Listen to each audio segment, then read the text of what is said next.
What's going on, y'all? We're going to be looking at the BBE Sonic Maximizer 822. This is a legendary, iconic piece from the 1980s. And a lot of modern day people do not understand what is the purpose of having this and if it has a purpose. For hardware, these are relatively affordable pieces. You know what I'm saying? These pieces are very affordable when you compare them to something like an LA2A or something like that, or any of the cool compressors or anything. This is not a compressor. What this is, it's a sonic maximizer. And I know that's confusing. You're like, well, it's pretty much EQ. It's not. It's different. What this does is it takes your signal and it creates kind of an openness to it, or it creates a fatness depending on what you're trying to do. Like, this is really good for, like, if you have vocals, right, and it's just something thin about them, like you can't quite put your finger on why those vocals ain't quite thick as you would like them to be. This is probably something that you would want to consider. You know what I mean? You could take something like this, run it into the vocals, run back out of it, you know, coming out of your preamp back into whatever else you're about to use, whether it be your compressor, whatever. This right here would be very nice, because what you could do is you could take that low contour and then you could move it around to your desires. Now, when I use it, that's what I used it for. I use it particularly for singing, you know, doing vocals and just getting around that nasally tone, because some of us got a lot of high mids in our voices and it just gets nasally and thin.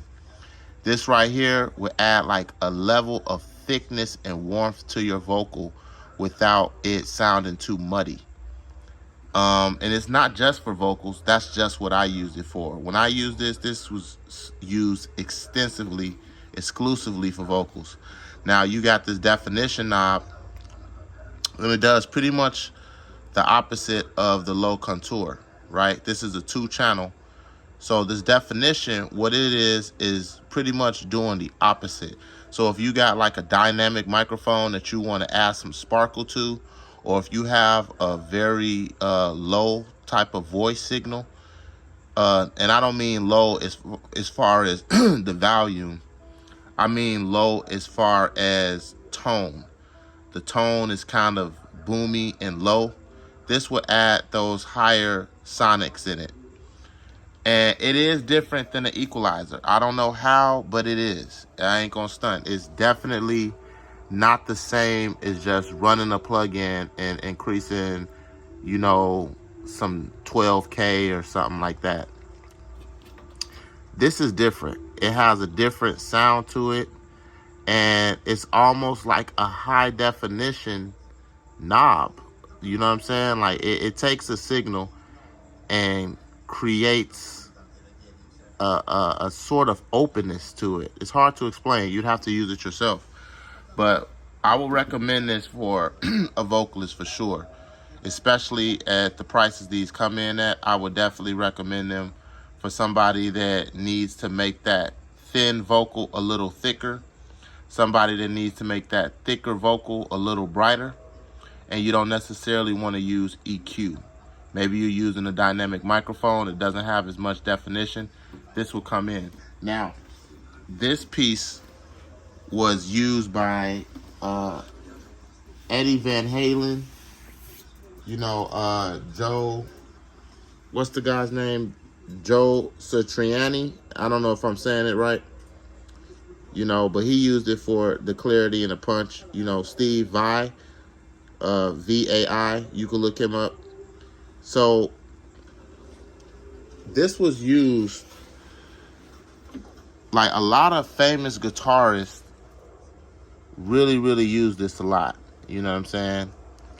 So you guitar guys out there, this is definitely something you want to check out for sure. You know what I'm saying? But like I said, that's not why I used it. That was not the reasoning behind it. I used it because I wanted that definition in the low end particularly. The high end, cool too, and it definitely does its job, but I wanted to be able to get that full warm sound that you used to get in the 80s, and I wasn't finding it in any plug-in. I had to go hardware. This thing was doing it. You know what I'm saying? It's recently went out on me. I'm not sure if I stored it wrong or whatever the case may be, but I wanted to touch on this and let you guys know about this piece because it's a secret. You know, normally cats is at least 50 only know about this type of stuff. The younger dudes would kind of frown upon this and either be confused by it or just overlook it because the price is cheap, and they probably would take it for, you know, garbage or something. Like, man, that shit ain't no shit. But luckily for me, I do a lot of studying, I do a lot of researching with audio, and I'm very fascinated with things from yesterday, from yesteryear, because I honestly like the sonic quality of the audio from the past more than the future, right? I'm not going to say from the future, but more so than a modern day. Like some Luther Vandross's vocals or something like that. This is the vibes. You got this with a real compressor, you know, a real good preamp. This is the vibes. This is like Luther Vandross energy going on. Like, you could play with this knob and you could get into some real smooth, full round sounding vocals if you pair this off with the correct mic. But yeah, let me know if you guys know anything about maximizers. If you got a particular maximizer that you prefer to use. I don't believe they're all built equally. I think certain maximizers are better than others, you know, but I don't know. Let me know how you feel about it in the comment level. You know what I'm saying? Make sure you like, comment, and subscribe. All the support is greatly appreciated and needed. And I'll be able to push out more of these videos without having to focus on the daily struggles of survival. So help me out. I'll help you out. Let you guys in on some of the secrets of yesteryear, as well as the modern day. And that's pretty much it, y'all, man. Y'all take care, and best of luck with your musical journeys. It's Playboy P. I'm signing out. Premium Productions.